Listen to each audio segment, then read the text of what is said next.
Oh, so you come to see Liv's depressing story. Oh, you're in luck, man. You're late. You said what? I said you're fucking late. What do you mean am I late? Like, what do you mean? Oh my god. Oh, whoa. What do you mean? Isn't that normal nowadays? Right? Now, I was very torn about talking about Liv's story and Selena's story, which were equally both in their own rights very fucking depressing. Can we fuck Gabriel? You know who that is? Give some context. I think you already know what I'm talking about. Gabriel is such a bitch, right?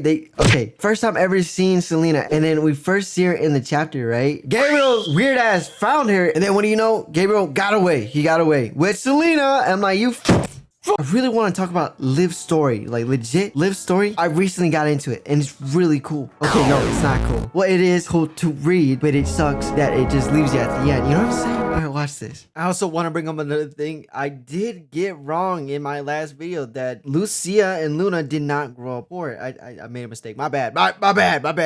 But it goes much deeper because I missed just that the fact Lucia's dad, yeah, he's got his skull crushed, man. Oh god. Don't get me about Lucia's mom. Oh fuck, bro.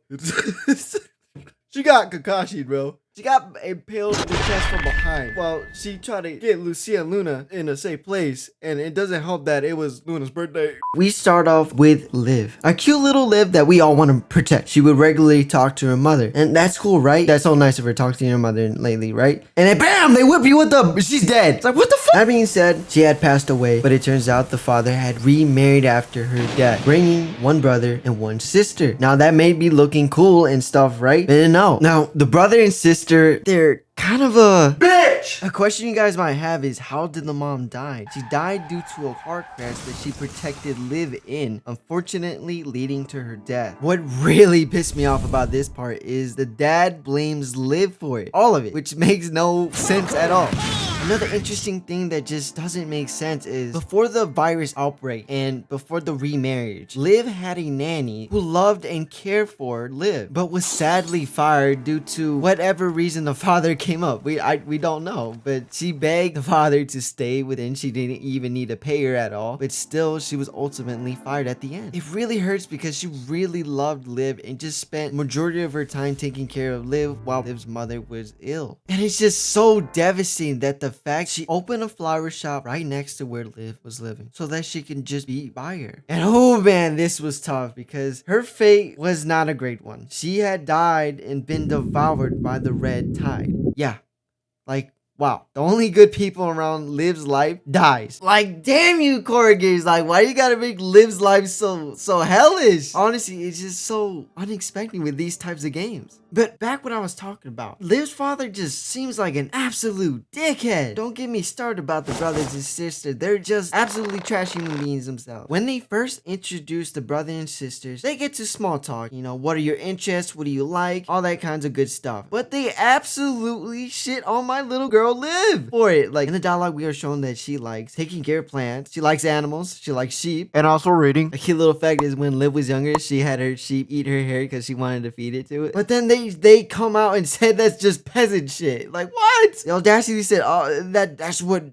peasants like. Like, what? And Liv's dad, he just doesn't seem to give a crap about his daughter. He doesn't really defend her, just mostly neglecting her and never really just being a dad or even be there for her. And his presence was never really comforting at all for her.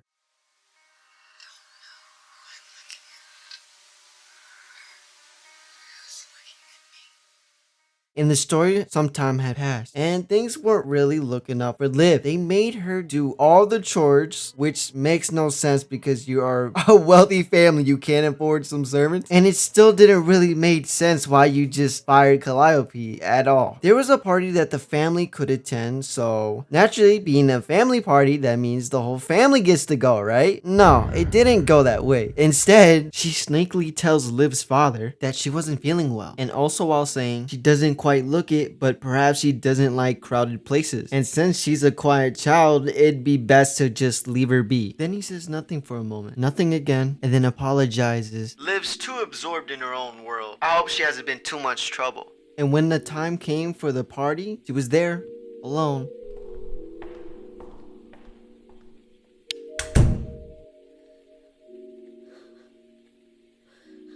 saying that she understood why she needed to stay home. But hey, she didn't want to go, right? Clearly she didn't want to go, right? And the best dad goes to, you guessed it, not Liv's dad. Now we finally come where the virus had outbreak and they needed some recruitments to join in their ranks. Now this is where the family shows their true colors. Because who out of these brave bunch of good folks who will voluntarily join, and protect our family. is it you, good sir? What? No? What do you mean no? What about you, Missy? Would you like to join war? No, too. All right, madam. How's it going? That's immediate. Why? It just doesn't make any sense. The older brother explains of inheriting the medical company of the father. Like, why would you be worried about it? That would be Liv's. She's the blood of him. You're not. Why? I don't understand why Liv's father would marry and secure their lives. They're just not good people. And then the female stepsister says that she has a fiance and she can't leave. It really hurts seeing Liv's kindness being taken advantage of, her seeing their perspectives, and takes it up herself to be the sacrifice while they stay behind, even though their reasoning she doesn't agree with. And even then she left, they still mocked her. They were glad she left, and no words have been more truly spoken. This soldier says this world is way too cruel, especially when you think Liv is such a young girl. We see Liv being sent to the battlefield, helping as many soldiers as she can, but was ordered to leave them for less casualties. But as the badass that Liv is, she just refused it. And she stayed to save 35 wounded soldiers, all by herself. But she was attacked and left in critical condition, but they wanted to give her a second chance by making her into a construct. But before they tried to perform, the scientists committee asked Liv for consent. When Liv asked why the scientists saved her, the scientists loudly responded, "Because we need you. You deserve to live more than anyone else." And just like that, so they begin. Liv has sent a letter to her family showing all her achievements, but there was an expression of guilt, but it only seems to come from Liv's father. In the letter, a photo of Liv wearing a military uniform, a Star of Life medal, looking gorgeous and heroic.